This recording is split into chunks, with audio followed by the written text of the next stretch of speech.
It's not just about selling a home. If you think about that, the home is just a widget in the process. I think the world, Glenda, has completely changed from being like this agent-centric model of how an agent can sell more homes to how can I be a better entrepreneur? Maybe 20 years ago, starting at zero was not well looked upon or was harder, etc. But in today's world, you and I can reinvent ourselves in the next third day. The margin for error, in my opinion, is time. The world gave us 3 to 5 years to adopt DocuSign, but the world's not going to give us 5 years to adopt AI.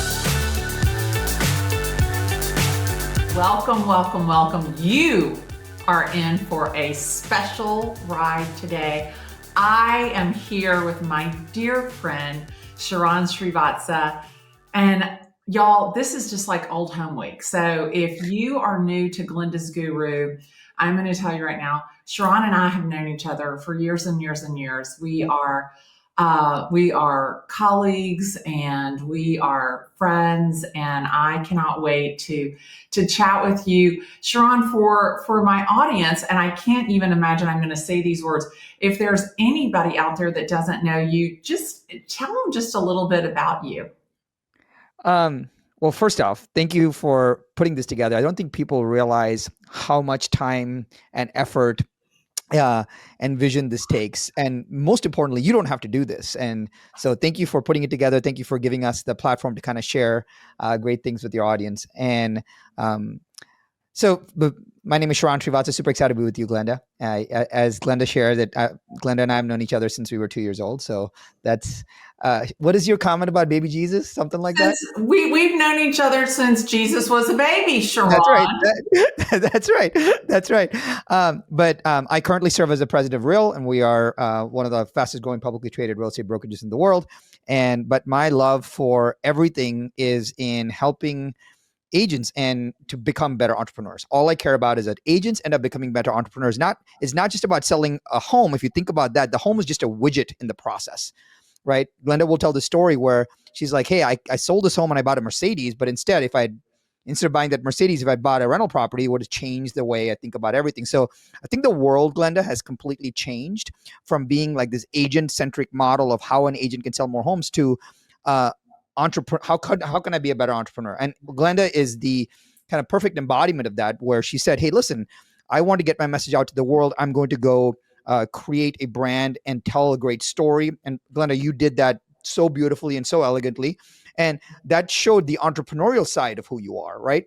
Because that has now helped your business. It's helped your personal life. It's helped everything overall. So my entire focus is how can I help agents become better entrepreneurs? And that's been my focus for many years and will be for a while.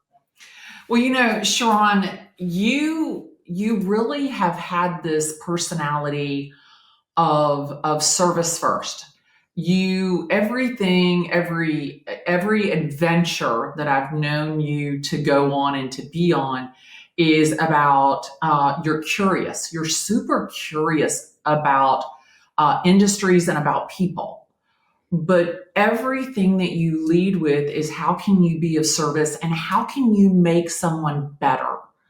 And that, to me, that's like your superpower. Like you literally seek to understand who you're in conversation with, who you're in front of. And then your head just goes, like you can see the wheels turning of how can you make that person better? How can you help them? How can you be of service?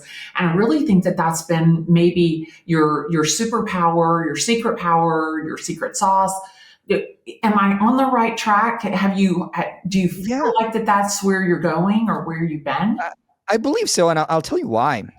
Because, a lot of times it helps, and you do this very well, Glenda, and you do this with alliterations. I'm not as good as you are on that component of it.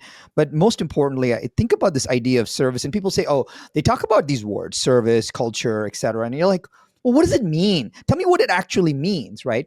And so to me, the service component is grounded in 2 words, which is operationalizing generosity. And now, what does operationalizing generosity mean? To me, it is assuming that everyone that you are meeting was sent to teach you something. And when you think about life that way, it opens up everything for you, right? And so for me, it is, hey, the only way I can invite and be open to meeting Glenda for the first time and having her, knowing that she was sent to teach me something, is that I have to show up in service of you. I love that. It's so funny. And you know me, Sharran, I love a pen like nobody's business. And because, you're 46% more likely to remember it if you write it down. And Right. if you write it down with a pen that has a texture, you're even more likely to remember it. And you think that this wasn't my podcast. Like I'm not going to get to see like what we're talking about ever again, that I got to write it down. But that's the thing is like, and that's one thing about you, like, every time I'm with you, you expand my thought process. You make me think about things bigger. You make me think about things deeper. And I think one thing that you do so well and what you've done so well with agents is you've really speak to them in a way that they can take your words and apply it to their business. You're not talking about these grand ideas that are unimaginable or incomprehensible or unachievable. Everything that you do, you break it down into these bite-sized pieces that you can easily sequence and organize, and you show us how to do it. Yeah. Well, thank you. I'll tell you, I was an investment banker at Goldman Sachs, and the high finance world, right? There is a lot of status comes from working in the complexity, working in the nuance. And it really bothered me because it was about, hey, what jargon and language can I use? And that showed the pecking order of status overall. And Glennda, I don't think that helps anybody, because the simpler the words, the deeper the understanding. Right. And so I think about this phrase that I tell myself often, which is showcase the complexity, but deliver the simplicity. Right. And so the idea is I want to be able to, and I think, even if you took a real estate agent that's walking into a listing appointment, that's a good example of, we end up telling our clients, Mr. and Mrs. Client, I do this, I do this, I do this, we're going to do this, I do this, I do. Well, okay. You showcase, like, that's just complexity. Now you're making me tired. You're making me scared. You're making me, and that's okay. But after that, what is the simplicity you're going to deliver? So for example, you'd say, Mr. and Mrs. Klein, I want to show you our 12-point process on the things that we do before we bring a home to market. But the only thing you need to remember is our photo shoot next Tuesday. Exactly. Right? You showcase the complexity, but then you deliver the next step, which is a simplicity, right? And so the key components of that is really understanding that, and Glennda, how to bring it all together is, and everyone should take note of this. There's only three ways, and I call it show, flow, demo. You either, when you want to simplify something, you got to show them something. Hey, when we market your property, we do 12 things. This, and this happens. Let me show you. And then you show them something, right? And the show shows proof on what you just talked about. That's a show. Yeah. The flow is, so if there's call it the transaction process, right? Hey, in this transaction process, once a property goes under contract, there are three stages in when things happen. Let me show you the flow. Then you show a flow chart. This happens, and then this happens. And so you show exactly like you said, the sequencing of it. That's the flow. And the last part is the demo, where you can say, hey, when someone calls our office, or calls the sign, then it automatically answered by an AI bot on our team. Let me demo it for you. Call this number that's on a sign right now, and then put it on speakerphone. So now you demo live in the living room, right? So now the client's like, wait a minute, I now see what Glennda just said. It's not just about her sign. I know that when her sign goes up in front of my yard, and somebody calls that, they are in good hands. So to simplify anything, it's very easy to say, well, can I show it? Can I flow it? Or can I demo it? I love it. And nothing nothing makes people more comfortable than clarity and certainty. And when you can give them clarity and certainty, they feel comfortable and confident to make a decision to work with you.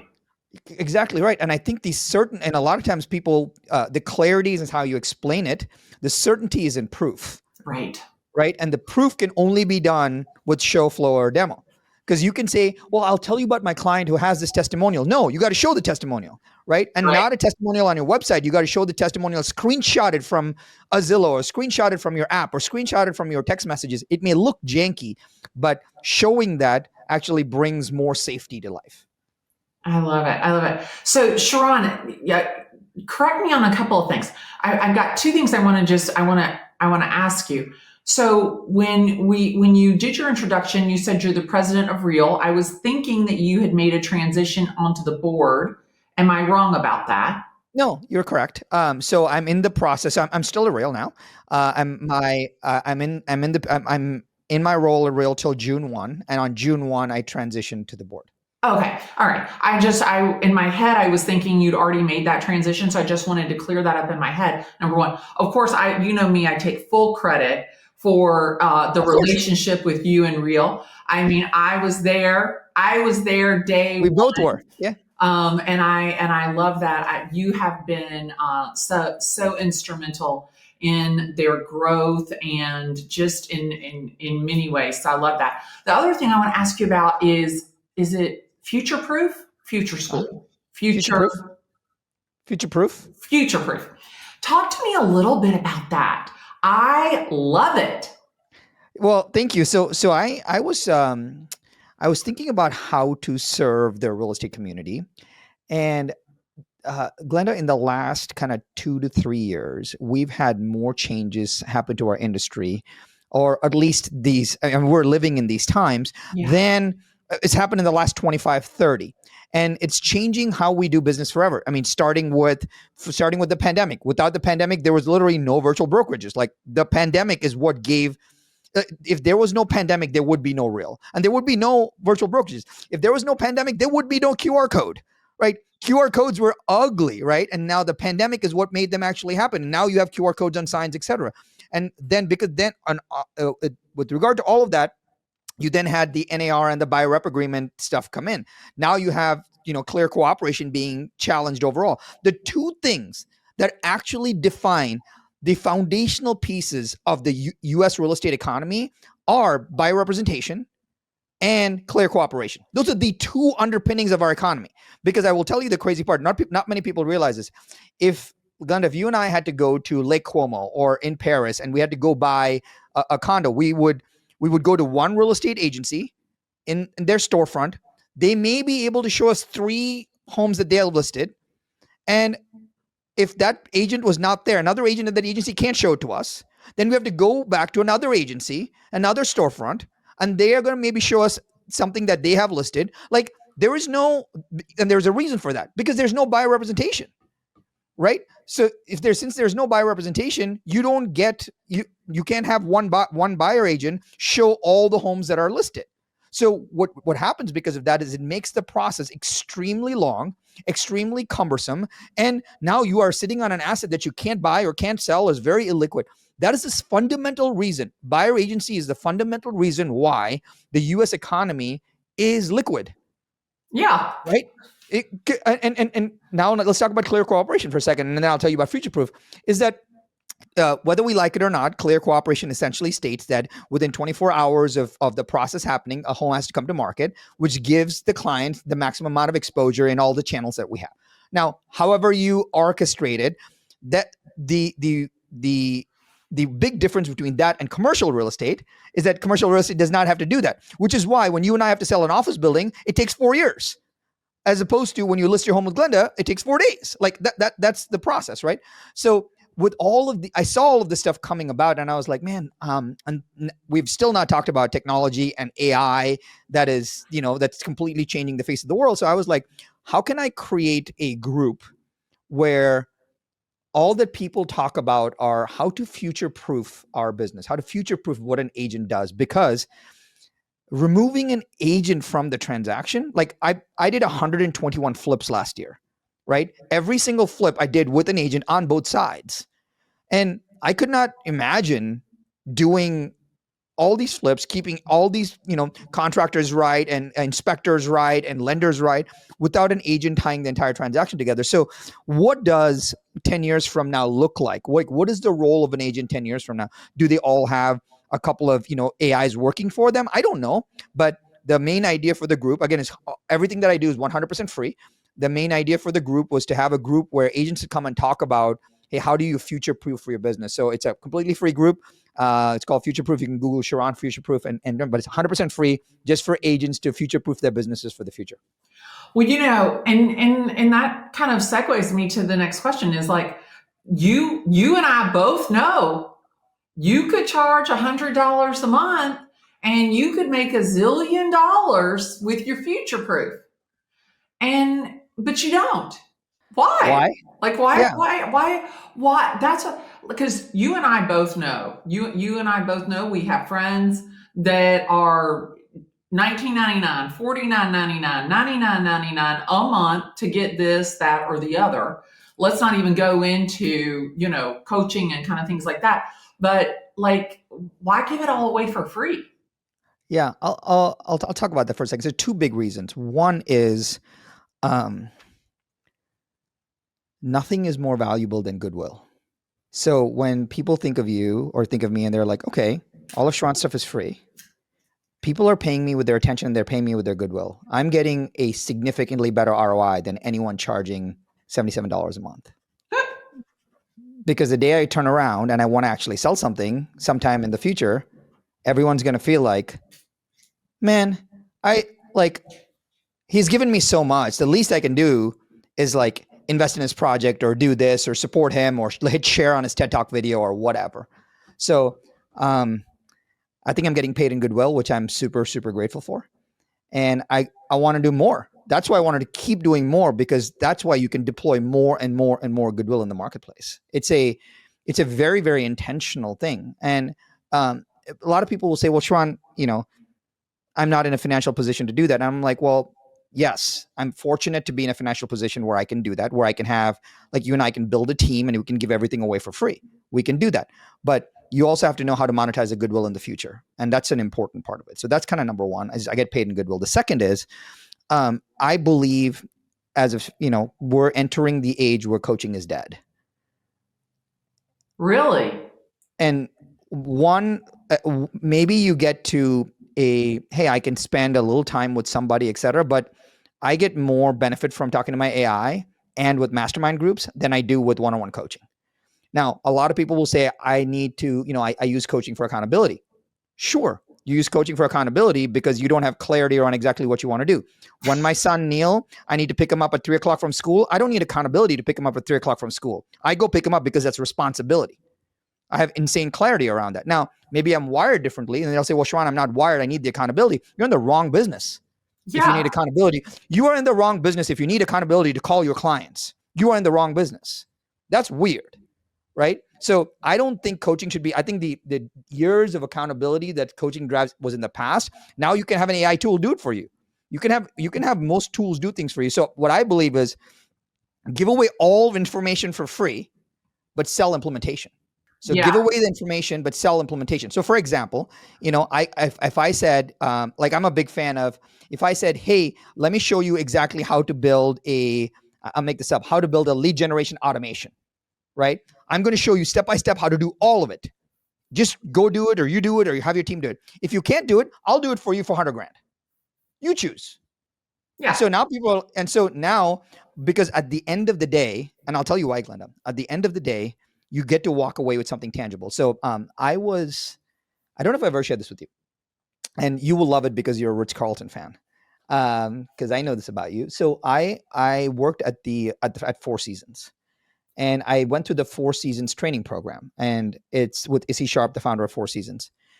And we were in his offices in Toronto. I had a half a day with him with like 30 people from my, Four Seasons training class. And he said this story, and he said, hey, imagine you and your wife just, married recently, and you walked into Crate and Barrel and you saw a table that you loved, and say the table was like $20,000 and you could afford it. And you talked about the table. You talked where it would go in your house. You talked about what you would put on. You talked about the memories that you would create with it. And then you're like, yeah, we should get this table. And then you buy the table. And then the store attendant says, hey, we can ship this table to your house right now. Today, will you be there to get it? And you say, of course, that's fantastic. So you get home and the table gets delivered and they set it up in the right corner in your breakfast nook or whatever in the dining table. And you sit down. And then every day you come down the stairs, you touch that table. You appreciate the 20 grand that you spent on that table. You see the table, you feel the table.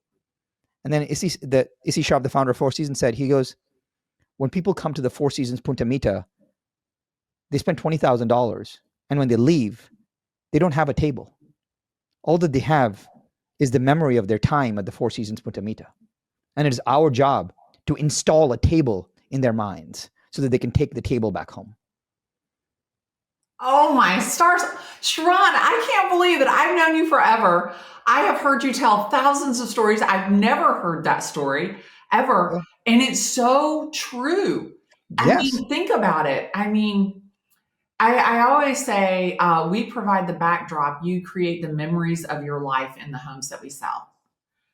And and you're right. When you don't have something tangible, so that memory is the table.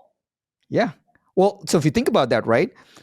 Selling something, like selling information today, is really difficult. Yeah. Because information is ubiquitous. Like, you could go to YouTube and get anything that you wanted. Now you got AI, you could get anything that you wanted. Like, all my stuff was free.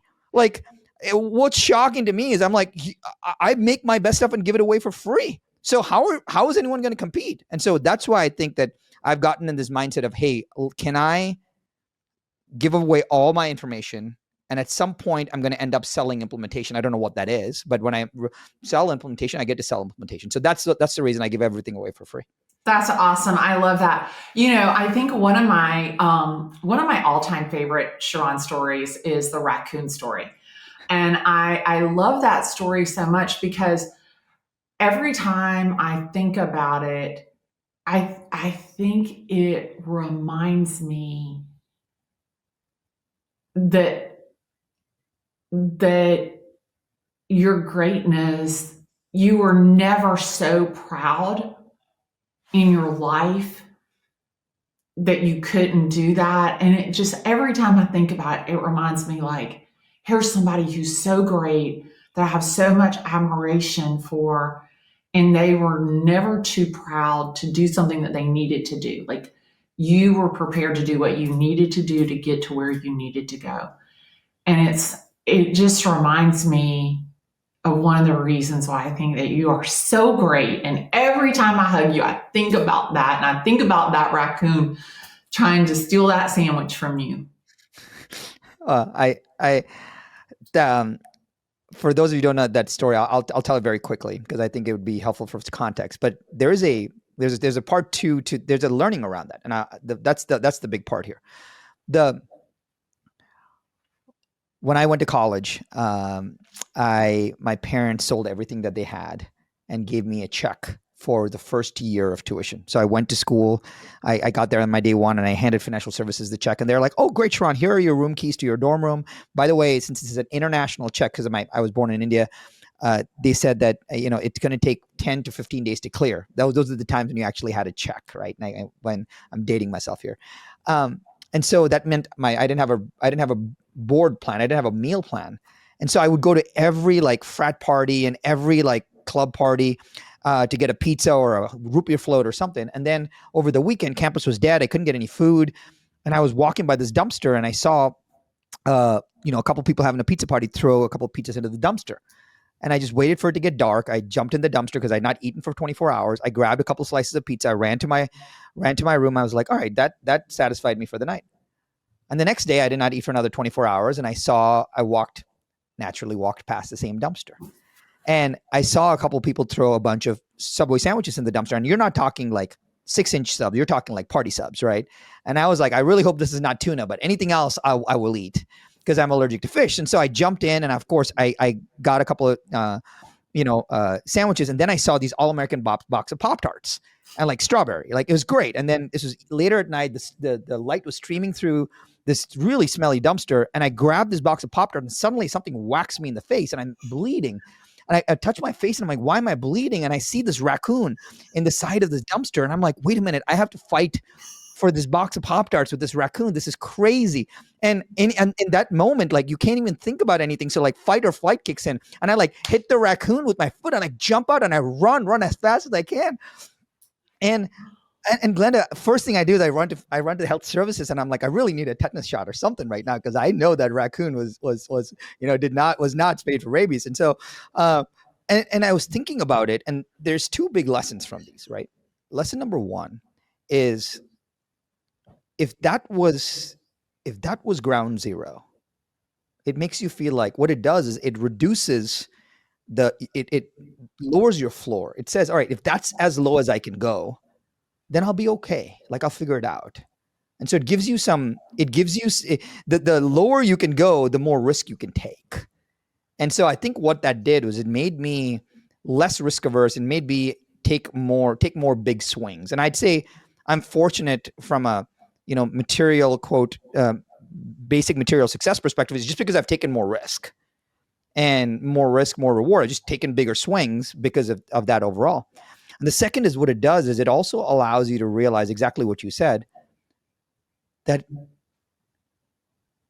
people come from different walks of life. You have no idea the struggle that someone else is going through. Like when someone saw me or someone saw you, they would have no idea that that was ever true. And so I never told my parents that story. Like they came out on a podcast once and my mom heard it and she sent me an email saying, we need to talk. That's all she said. And I've yet to have a conversation. I'm too afraid to have a conversation with her about it. But here's a very interesting thing. I was probably one of the highlights of my career. I was invited back to be the commencement speaker at my alma mater. So I did the commencement talk. And so at when I Vanderbilt, right? At Luther, which was a school in Iowa. So Okay. so that's where I went for undergrad. I went to Vanderbilt for business school, and I went back to campus and I told the story as part of my commencement address. And when I was done, I went to that same dumpster and I took a selfie. So I have a picture of me at the selfie with the dumpster, which is very eerie, right? By the way, and I'll tell you for all of us, I'll tell you the big lesson in all of this, Glenda. A lot of people want to climb up the mountain, and let's say they get 2/3 of their way up the mountain, and they realize it may have been the wrong path sometimes. And so they're, like you said, you used the words and you did it really well. You said they're too proud to change status, to restart their lives, to go back down, to start at zero. And I think in today's world, maybe 20 years ago, starting at zero was not well looked upon or was harder, et cetera. But in today's world, you and I can reinvent ourselves in the next 30 days. Like you and I can go sell insurance tomorrow. You and I can, I mean, I may not be able to be an NBA player tomorrow, but like I could do most things. I can reinvent myself. So the ability to go to zero and say, hey, I started at zero. Glenda, I remember on social media, on social and content, like you started at zero on TikTok. People don't realize that. You started, like Glennda Baker started at zero. Like no one realizes that. She just didn't have millions of followers on day one. And that's important. And starting at zero, you built a plan, you followed a plan, you delivered on it, and you were your true authentic self, but you started at zero. Yeah. Everyone starts at zero. And that does not mean that you only have to start at zero one time in your life. It's okay to start at zero multiple times because it gives you insane perspective. So I'm doing the same thing as you are, Glenda, what you did a few years ago. I'm doing the same thing on YouTube right now. I started at zero. I was like, I need to do more, better, quicker. And it's so hard, but I started at zero. Even though I have millions of followers across all my other platforms, I know nothing about YouTube. I started at zero. And so I think the lesson that, dumpster diving taught me was it's okay to start at zero when you need to start at zero.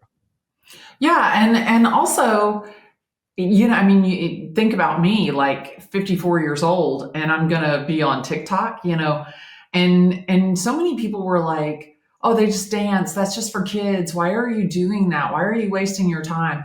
And there were so many people that were so critical of that tactic, that strategy, and I just kept with it. I just didn't listen to the outside noise. And you're right. I was like I was gonna be at zero whether I started or not. like that was the thing, was like I was gonna be at zero. I was either gonna start it or I wasn't. And think about all of the agents now that are like, oh, well, you did good on TikTok because you started so long ago. And I'm thinking to myself, you have zero idea. Like you just don't even get it. And and have you seen Instagram? Instagram's been doing really well for me lately. It's awesome. I've grown a lot there. But I think that agents, they become complacent. They think that they've got it all figured out, or that their clients are going to stick with them, or that they're not going to have to learn about AI. They're not going to have to learn about new technology. They're not going to have to learn about buyer brokerage agreements and the new way to work with buyers. And they're not going to need to worry about clear cooperation because they're going to be able to do what they've always done. And they're going to be able to get the same result. And I think what a lot of real estate agents are I think the boat that they're missing is that they don't understand that they're going to become extinct overnight. Like, That's right. like it's not this is not your grandma's real estate. Like Right. the room for error is very, very thin right now, because if you're not understanding AI and how to implement it into your business and into your processes and your system, you're missing the boat. Yeah. Yeah. You're 100% right. And the one thing that a lot of people don't realize is that you talked about kind of the margin for error. The margin for error in my opinion is time. Oh God, yeah. Right. Yeah. So I remember this, and I'll tell you exactly what happened, and this will blow your mind on the story. Glenda knows this, but I used to run a company called Telus Properties in California. We were, the fastest growing company in California. It was a great business. And we had an old school agent there. And this was when, I'm dating myself again, it was early days of DocuSign, early days of digital signatures. When I say early, it was like we had it, everyone in the company had it. So it was widely accepted, but there was still some 10% stragglers in this process. So this guy told me, he's like, Sharran, I'm a man of my word. I like to sit down at the table, belly to belly, and sign it with my fountain pen. That's when I know there's a bond in this contract. And I was like, okay, man, whatever works for you. Well, his client was traveling and they needed a $4.5 million deal. And he refused to send it on DocuSign while his client was traveling. He's like, I will fax it to you. I will send it to your hotel business office, all that. And his client was like, just send me electronic signatures. Like, let's get this $4.5 million deal done. And they lost that $4.5 million deal because he refused to send a DocuSign.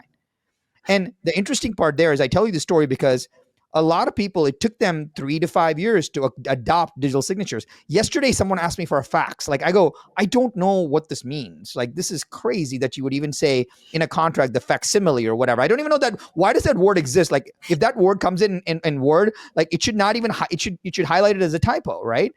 So the world gave us 3 to 5 years to adopt DocuSign, but the world's not going to give us 5 years to adopt AI. I think the margin for error is from time. You're going to compress time. So if you don't do it fast enough, you're going to kind of get pushed by. So Glenda, you're spot on. Yeah, I look at the agents. It's so funny because you can see the people that, like, they're like an ostrich. Like, their head is in the sand. Like if I don't acknowledge that this is going on around me, it's not going to happen to me.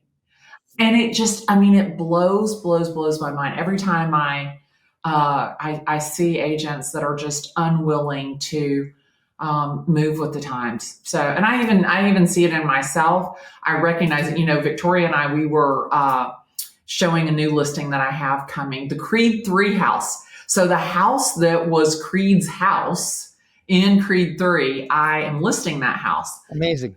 And we were at the house, and the pool pump pooped out. Of course, it poops out the day before photos, right? And, it's Atlanta, Georgia. There's this thing called pollen. And so while I can Photoshop it in my photos, I can't Photoshop it in my video, right? But I'm sure that there's some AI that could probably do that. But anyway, I digress. And so I'm showing it today, and I said, I have a pool specialist, because I do. The guy's coming to repair the pump. I have a pool specialist coming to detail the swimming pool. And the pump is off. That's why there's pollen on the swimming pool. All of that is true and accurate. But that answer came from Victoria chat GPTing, like, the pool is a wreck. We have a showing. How do we explain this so it doesn't look like that there's a problem with the swimming pool? Amazing, right? Well, little things. Victoria uses it all of the time. Well, how about I'm now to the point of 80% of my day is with an AI assistant of some sort. Let me give you an idea. Can we give an AI tip? Yeah, AI of tip to course. focus. We can do Yeah. whatever you want to, Yeah. Sharran. So My name may be on the show, but it's all about you. no. Well, here is my best AI tip for anyone jumping into AI right now. Think of AI not as a way to have the best prompt, but think of AI as a translator to write the best prompt. For example, instead of saying, hey, make me a 6-month content calendar for my social media, what we're doing is we're giving it a prompt. Instead of doing that, tell the AI, hey, I want you to create a prompt for me that will help me generate a 6-month content calendar. I'm a real estate agent in Atlanta, Georgia, and here are the things that I do. I want you to ask me 5 to 10 questions one by one. Otherwise, it'll give you all the questions in a row, one by one, to get the best knowledge, and then build the prompt for me. So it'll ask you the question, then it'll build the prompt. Then take that prompt and put it right back in. Because what people think is that they think that they want the perfect prompt, but they don't realize that, Glenda, I've come to believe that AI is like a blind sniper. It's really good at doing something, but it's blind.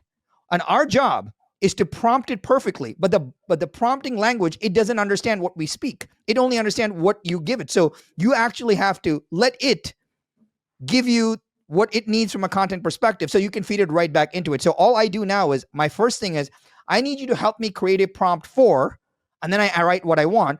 Then I get the prompt and then I put it right back in. I was doing something on ChatGPT, and I decided that I'm just going to talk to it like it's my brain. Like everything that comes in my brain, I just put it in ChatGPT because I want it to read my mind. I want it to learn how I think. And so I am doing some stuff with Sugar and Spice real estate advice. And no lie, the ChatGPT response that it gave me, without me giving it the prompt, but just because I've been feeding it everything that I think, was like in my words. Yeah. And I was like, oh, wait a minute. It's really like learning me. Like it's not only learning me, but it's learning how I think, and it's learning what is my expectation of a response. And then it gives me 2 options and says, tell me which one you like better. Which one you think fits better. And I'm like, oh my gosh, this is so awesome. Well, I think what a lot of people don't understand is the more data you give it, the better it does, right? Yeah. And here is my second favorite tip, which is very easy to do for everybody. Most people don't get the writing right because it feels like too robotic, etc. So if you just went in and took 3 to 5 samples of emails that you've written or blog posts that you've written or what have you, and what people will do is to say, hey, write it, and they'll put it in a text file or a document or a PDF and say, write more like this, right? And that's one way to do it. But remember, AI is a blind sniper. It doesn't know what to do. Now, every time I give it, it has to like scan, figure out what it's doing. It's too much. So if you're listening, the listener should do is you should take 5 to 10 pieces of your writing that you like, maybe emails that you've written or blog posts that you've written, etc. Put it all in one document and upload it to the AI. And then say, hey, these are my 5 to 10 different writings that I have done. What I would like you to do is I want you to scan this and give me a detailed style guide of my writing. Take the style guide and hold on to that. And then whenever you're writing something, put the style guide back in and just say, hey, rewrite this email with my style guide. I love it. That is so good. And when it writes stuff back to me, it says, oh my stars. Of course. Like it was so funny. Somebody said to me, do you have any idea how many times you say digress? And I'm like, oh, I don't really think I say that. And they're like, no, we had AI like go listen to one of your videos and you say it all of the time. And I'm like, oh my gosh, I didn't even realize that. It's so funny. But it's so funny because, my grandbabies, they are 6 and 3 now.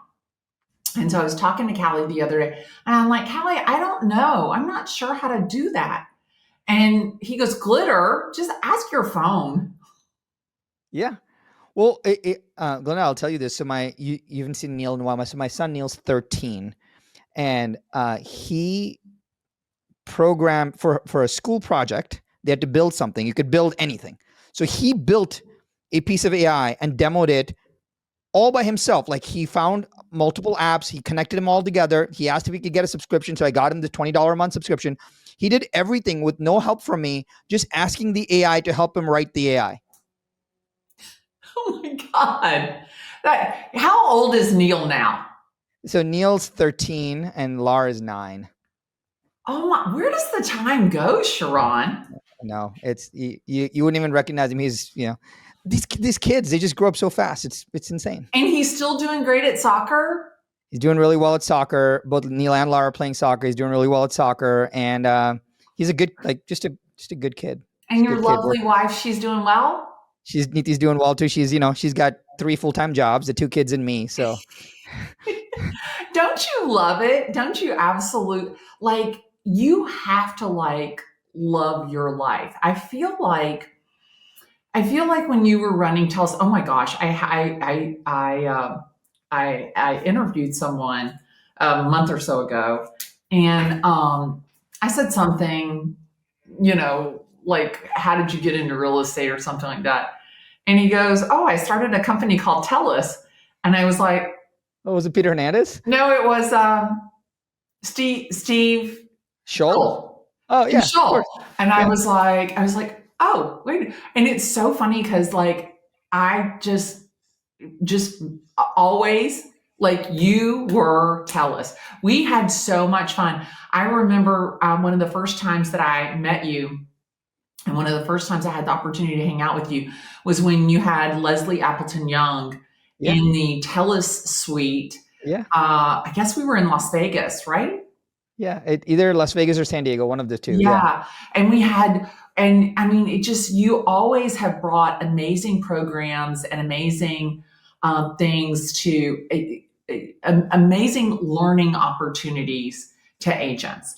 And I love that you are now creating a community. And I guess Future Proof is a community. Yes. Okay. So your Future Proof, you've created a community where agents can go and really they can get all of the resources that they would need to be an amazing real estate agent. And you're so right. You made a comment earlier about coaching. That world has changed so much.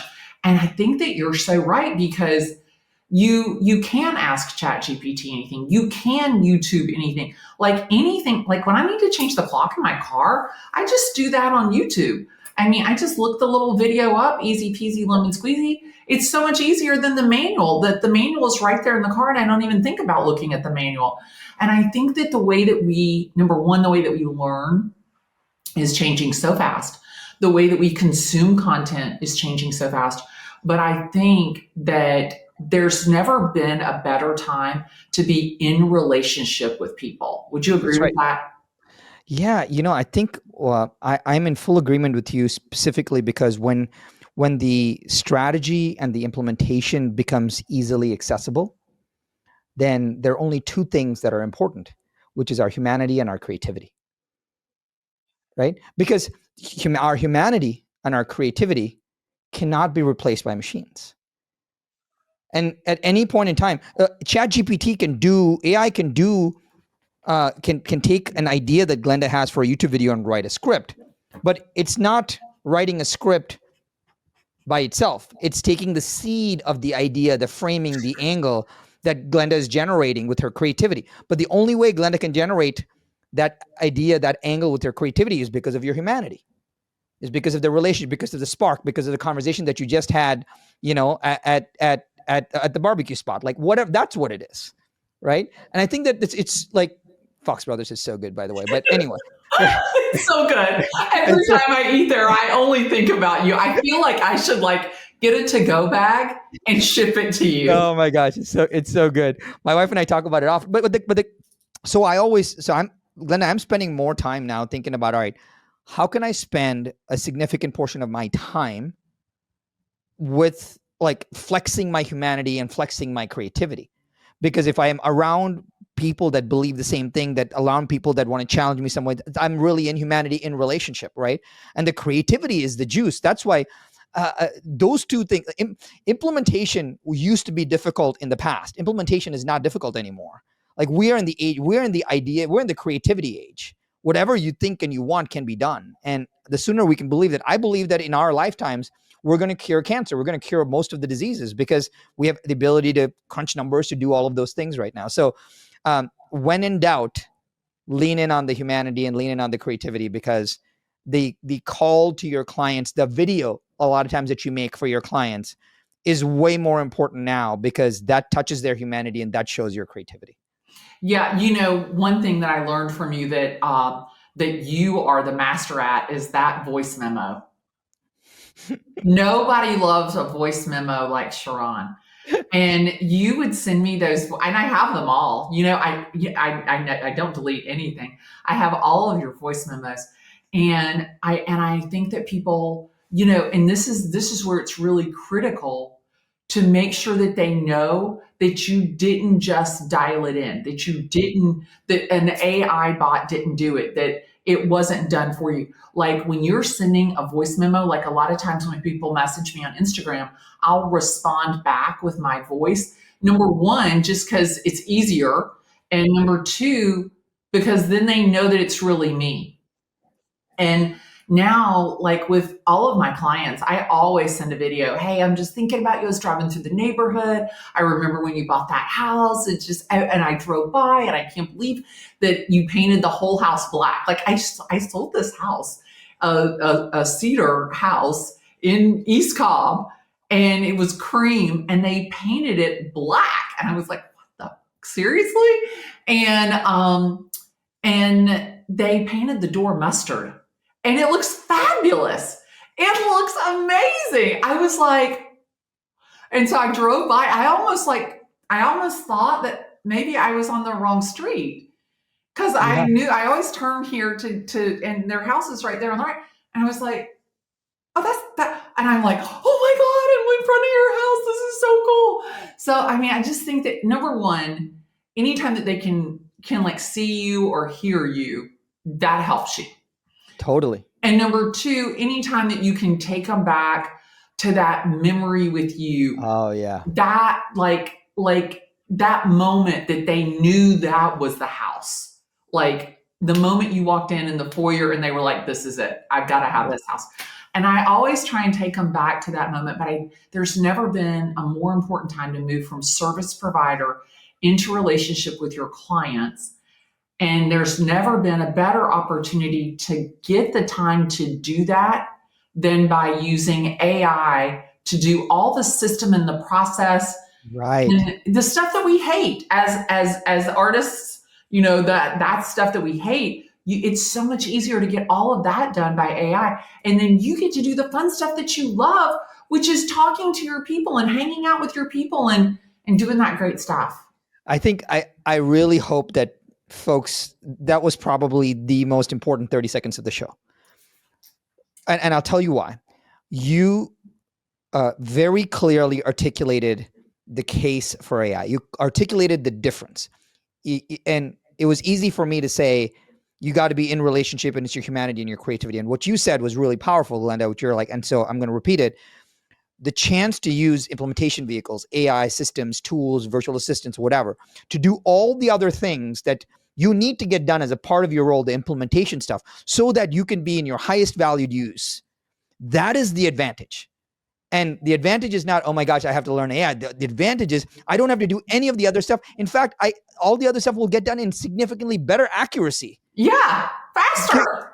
Right. And imagine us spending most of our time in our joy on a daily basis. So we end up coming back home at night, and we're better fathers, better parents, better moms, better citizens of the world. Like, I'm a better dad going home today because I did not have to write 17 emails. I had the skeleton built out by AI, and I could just tweak it because it was still in my voice overall, and I could but it was the seed of my creativity.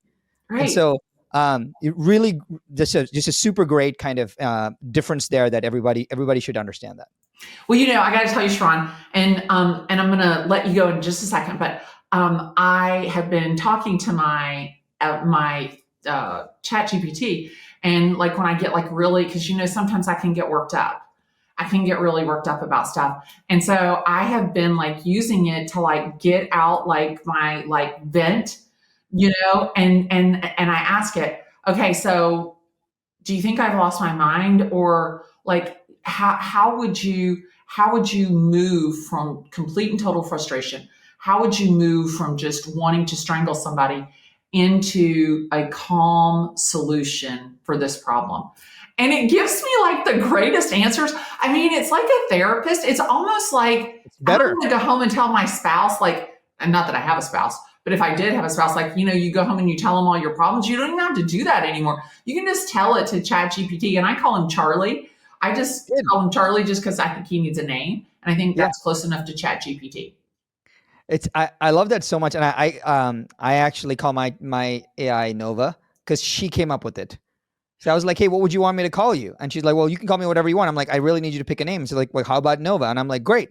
Oh And so my gosh. I so I didn't had ask I had Charlie. I had AI name her name itself, which I thought was great. But it's really powerful because now when Glenda, so when I was younger, we raised border collies. So I grew up in a dog loving family, and when we used to sometimes help some breeders breed some puppies, we would never name the puppy, and we would just say male yellow, and we'd put a yellow band around the little male puppy, and we would say female pink. And so you just didn't want to name the puppy because as soon as you name the puppy is yours, right? And so I think that's what happened with ChatGPT for me. As soon as I named the AI, now we have this instant connected, bonded relationship that you can talk and leverage and do so much more with. And I don't think we utilize AI enough. I think it is so. If you would like, I'll send this to your team. Maybe we can end with this. I'll tell you what I did. This was the best AI I built. So I took my 10 people, both living and dead, who I consider who I have deep respect for. Mahatma Gandhi, Mother Teresa, Ben Franklin, Steve Jobs, Charlie Munger, who just passed away, who was Warren Buffett's business partner, and Richard Branson, a couple other folks, right? And I just love their thinking, their vision, and all of that. And they are my personal advisory board. And so I built this piece of AI called Sharran's Personal Advisory Board. And I loaded up all their past experiences, their biographies written, their past interviews. Kobe Bryant, I put Kobe Bryant's past interview, all his like past Mamba mentality interviews in there. So now every morning when I wake up, whatever, I ask it one question every morning, and every single person on my advisory board responds to me in their own model of the world. And it's amazing because it'll say things like, oh, when I released the first iPhone, these were the problems that I went through, because it has the full biography that it can pull from. So it gives you insane context of who they are. And so I don't have to, like, if I had Steve Jobs on my advisory board, like, what would he say? But now I have things that he can't even remember. And so I built the AI. I'm happy to give it to your audience, and they can just click one button. It automatically imports into their ChatGPT, and they can talk to it because I spent 2 days building it, and I use it every single day. And that's been like a huge game changer for me. I love it. That is an amazing way to end. That is absolutely, it's like the mic drop. It's like the mic drop moment. It's awesome. Thank you for having me. Sharran, it's so funny. I had told my team, I'm like, no, you don't understand. This episode is going to be epic. And so I'm honored that you gave me your time. I'm honored that you shared your talent with my audience. And more than anything, I'm just honored to call you my friend. I'm so proud of you. I'm so happy for you. I miss seeing you more, but feel my hugs and just know that you are so loved. From me to you, Sharran, thank you so much for being an amazing friend and advisor to me. I appreciate you. Thank you. You too, Glenda. Ladies and gentlemen, on this episode of Glenda's Guru, I had the opportunity to talk with my friend Sharran Srivatsaa, and I will tell you right now, it was an episode that I will never, ever forget. As I always say, send me a text, tag me in a post, give me a call. That's what I love the most, because I'd love the opportunity to talk real estate with you today. See ya.